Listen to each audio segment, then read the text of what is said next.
3월 12일 화요일 매일 묵상을 시작하도록 하겠습니다. 오늘의 본문 말씀은 요한복음 12장 1절에서 11절까지의 말씀입니다. 오늘 본문은 매일 성경 수요일 본문입니다. 오늘 본문은 우리가 너무나도 잘 알고 있는 사건으로 예수님의 발에 향유를 부은 마리아에 대한 이야기를 해주고 있어요. 특별히 이 부분은 마태복음 26장 6절에서부터 13절까지, 마가복음 14장 3절에서 9절까지, 오늘 본문에서는 12장 2절에서부터 8절까지 기록되어 있습니다. 오늘 이야기는 특별히 세 복음서를 보면서 함께 말씀을 보고자 하는데요. 지금 이 이야기에서 장소를 알려주고 있는데 오늘 본문은 1절에 나사로가 있었던 베단이라고 이야기해주고 있습니다. 그러나 마태복음 26장 6절과 마가복음 14장 3절에서는 좀 더 구체적으로 장소를 이야기해주고 있는데요. 베단이 나병 환자 시몬의 집이라고 이야기해주고 있습니다. 조금 관계없을 수는 있겠지만은 시몬이 누굴까에 대한 여러 가지 이야기에서 시몬이 마르다의 남편이라기도 하고 시몬이 나사로, 마르다, 마리아의 아버지라고도 주장하기도 합니다. 그러나 본문에서 알려주는 정도는 분명 나사로, 마르다, 마리아 남매와 관계가 있는 사람인 것만은 분명해 보인다는 것이죠. 그리고 오늘 본문은 등장인물과 그 등장인물의 위치를 진술하는데요. 2절에 보시면 마르다는 일을 하고 나사로는 예수와 함께 앉아 있었다라고 말해주고 있고 3절에 보시면 마리아는 지극히 비싼 향유 곧 순전한 나드 한 근을 가져다가 예수님의 발에 붓고 자기 머리털로 예수님의 발을 닦았다라고 이야기해주고 있어요. 그러나 같은 이야기를 기록하고 있는 마태복음 26장 7절과 마가복음 14장 3절에서는 마르다와 나사로의 언급은 없고 오늘 본문에 기록되어 있는 마리아의 행동과 완전히 일치하지는 않지만 마리아라고 말하고 있지 않고 한 여자라고 표현하고 있어요. 그리고 세 복음서에서 모두 마리아의 이 행동에 대해서 한 여자의 행동에 대해서 비난했다라는 사실을 이야기하는데요. 그 비난을 했던 주체가 마태복음 26장 8절에 보면 제자들이라고 이야기하고 있고 마가복음 14장 4절에서는 어떤 사람들이라고 이야기하고 있고 요한복음은 상당히 자세하게 가룟 유다라고 지적을 하고 있습니다. 지금 방금 전에 잠깐 이야기한 것처럼 향유를 부을 때에 마태복음 26장 7절과 마가복음 14장 3절에서는 예수님의 머리에 붓는 것으로 나오고 있지만 오늘 본문 3절에서는 예수님의 발에 붓고 자기 머리털로 예수님의 발을 닦았다라고 이야기해주고 있습니다. 다소 다른 점을 보이고 있는 것이죠. 그러나 다르게 기록하고 있으므로 이 사건에 대한 역사적 사실 여부에 많은 사람들이 퀘스천 마크를 달고 보게 될 수도 있을 것 같습니다. 그러나 만약 우리가 이 사건의 주인공을 마리아로 보지 않는다고 한다면 이 차이점이 그렇게 크게 보이지는 않을 수도 있습니다. 그리고 우리가 이 본문을 다룰 때 마리아에 비해 일하고 있는 마르다가 그렇게 긍정적이지 않아서 조금 심하게 비판을 받을 만한 행동으로 치부해버리기도 하는데 그리 좋은 해석이라고 볼 수는 없을 것 같아요. 우리가 지난 긴 시간 동안 나사로의 이야기를 다루었지만 나사로의 이야기에서도 잘 보시면은 주인공은 나사로가 아닙니다. 여전히 주인공은 예수님이죠. 나사로가 병들었다가 죽은 이유도 요한복음서의 저자는 하나님의 자기 아들을 보내어서 믿게 하려는 목적이라고 이야기하고 있듯이 주인공은 단 한 번도 변함없이 예수님이었어요. 그렇다면 여기서 주인공도 단연코 예수님이라는 사실을 알 수가 있는데 그것은 오늘 본문이 아닌 마태복음과 마가복음이 알려주고 있는데요. 만약 정말 주인공으로서 마리아를 부각시키고자 했다면 한 여자라는 익명의 여자를 기록하지 않았을 것으로 보입니다. 그렇다면 요한복음서의 저자는 주인공을 바꾸고자 마리아를 기록했다고 볼 수 있을까요?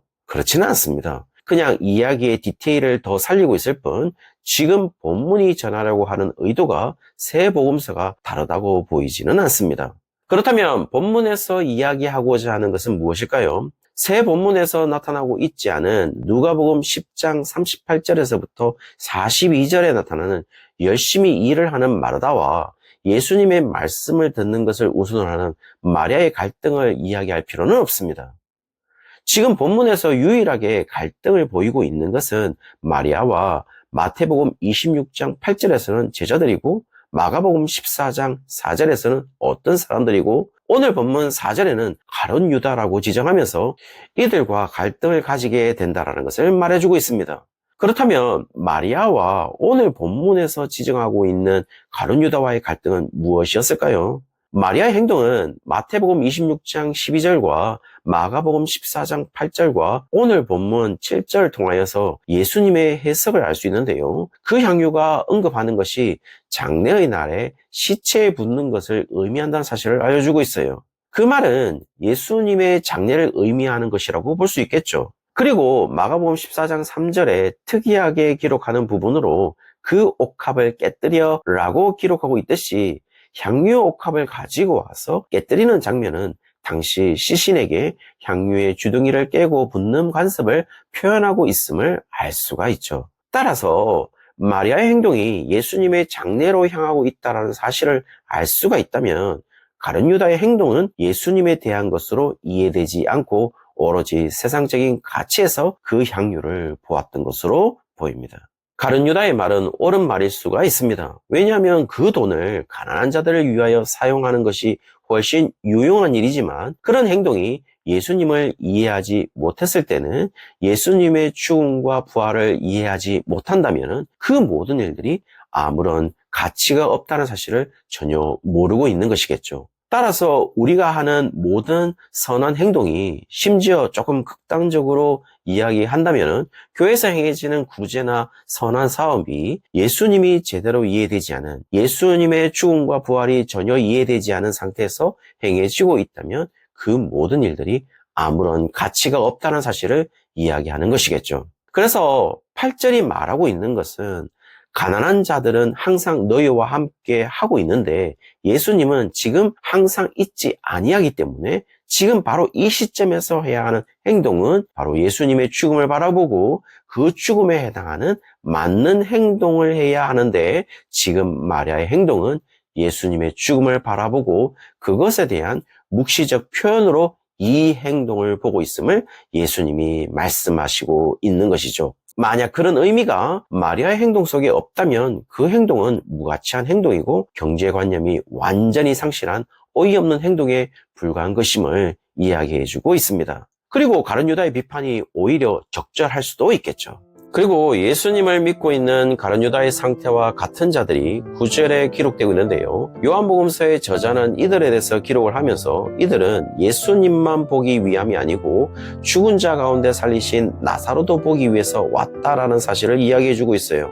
여전히 그들이 보고 싶은 것은 진정한 주인공인 예수님을 보기 위한 것이 아니라 진짜 살아나는지 나사로를 보기 원했고 예수님 자체를 보고 믿은 것이 아니라 나사로를 살렸기 때문에 예수님을 믿은 자로서 요한복음서의 저자는 이들이 예수님을 믿고 따라다녔다라고 표현해주고 있어요.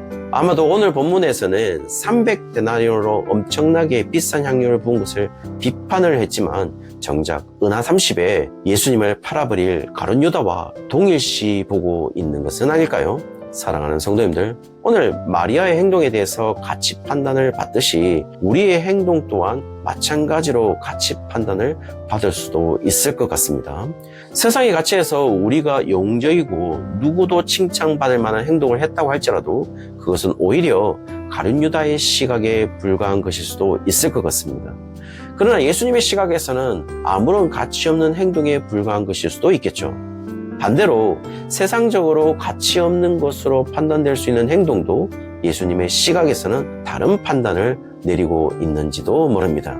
오늘 하루를 시작하면서 우리의 행동이 시작되고 우리의 행동에 대한 가치 판단도 시작될 것으로 보여요. 아무쪼록 오늘 하루를 마무리할 때 우리의 행동을 살펴보면서 예수님의 시각에서 가치 있는 행동으로 넘쳐나는 하루가 되시기를 주의 이름으로 축원합니다.